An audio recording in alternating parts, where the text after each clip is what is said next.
Franck Pidou, directeur du service aménagement des eaux et pêche de l'Office cantonal de l'eau à l'État de Genève. Je m'appelle Kim Ehrensperger, je travaille à l'Office cantonal de l'eau et je suis chargé de projet à la renaturation des cours d'eau. On est parti d'une rivière enterrée depuis plus de 60 ans qui coulait entièrement dans une galerie de Grange-Colomb jusqu'à l'Arve.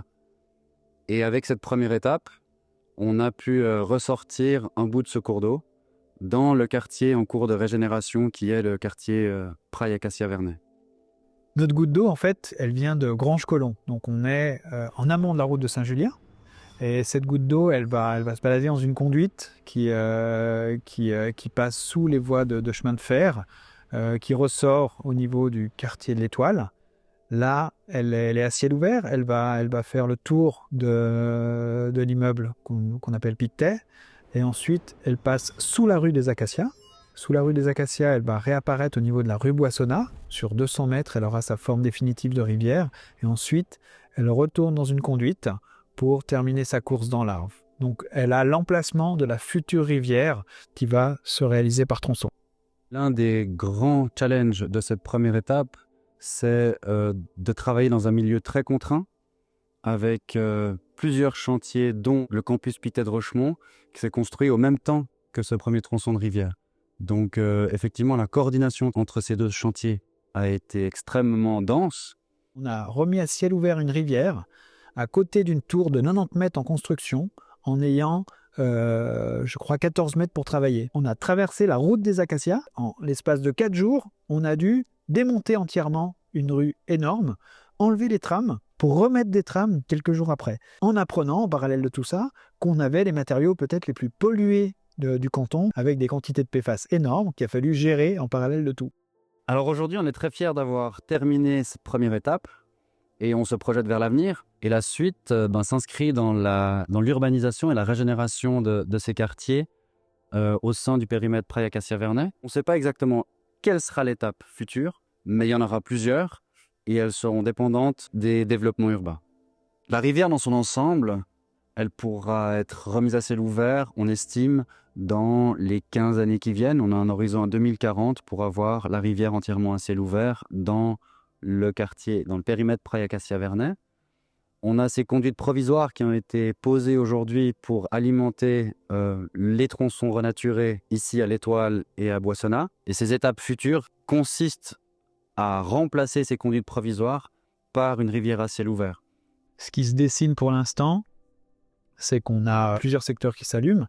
On est au niveau de la route de Saint-Julien, donc tout en haut finalement.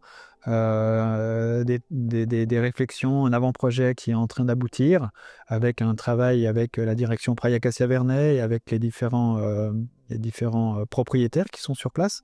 Donc on est en train de réfléchir et d'avancer sur cet avant-projet qui devrait être terminé dans les prochains mois.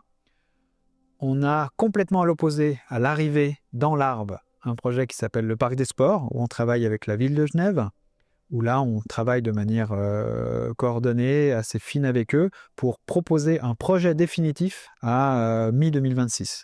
Et on a également une autre rivière qui est juste à côté, sur la route des Jeunes, où on a un AVP à finalement stabiliser. On est en train de challenger tout ça. Et puis l'idée, c'est de pouvoir franchir une étape et puis de déposer un premier projet, tout en restant quand même attentif à essayer de faire cette rivière rapidement pour offrir cet espace de qualité à la population.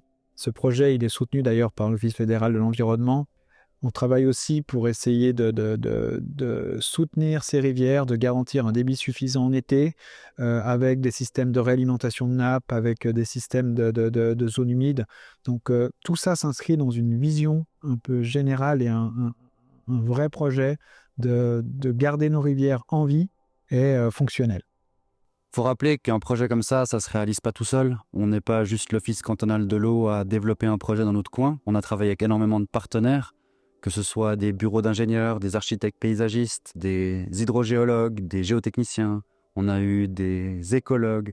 On a eu énormément de travail d'équipe qui a permis de réaliser tout ça. Donc, le groupement de mandataires qui nous a accompagnés dans cette première étape et dans l'étape aussi d'image d'avant-projet global, c'est une équipe pluridisciplinaire qui est composée de 2 bureaux pilotes, l'un ADR pour la partie de développement du projet en tant qu'étude et autorisation de construire, et le bureau EDMS qui est pilote de ce groupement pour la partie appel d'offres et réalisation des tronçons de rivières qui ont été autorisés. La fondation Praille Acacia Vernet sont un petit peu à l'origine aussi de ce projet avec nous. Et d'ailleurs, la mobilité douce et les parcs qui accompagnent sont directement liés à leur réflexion, à leur travail. Et puis, c'est aussi un travail avec les communes, hein, c'est important. Ici, c'est un projet peut-être cantonal, mais on traverse plusieurs communes. On a Lancy, on a Carouge, on a la ville de Genève. Et c'est vraiment le travail avec les communes qui permet de trouver le chemin et de faire s'écouler cette rivière et de réaliser ces travaux. Le message que j'adresserai à toutes ces équipes qui ont travaillé, c'est déjà un grand merci, mais c'est aussi leur indiquer que ce n'est que le début et qu'on aura certainement besoin d'eux encore pour la suite afin de réussir à faire s'écouler cette rivière dans le périmètre Praille Acacia Vernet de haut en bas pour que la population puisse en profiter le plus vite possible.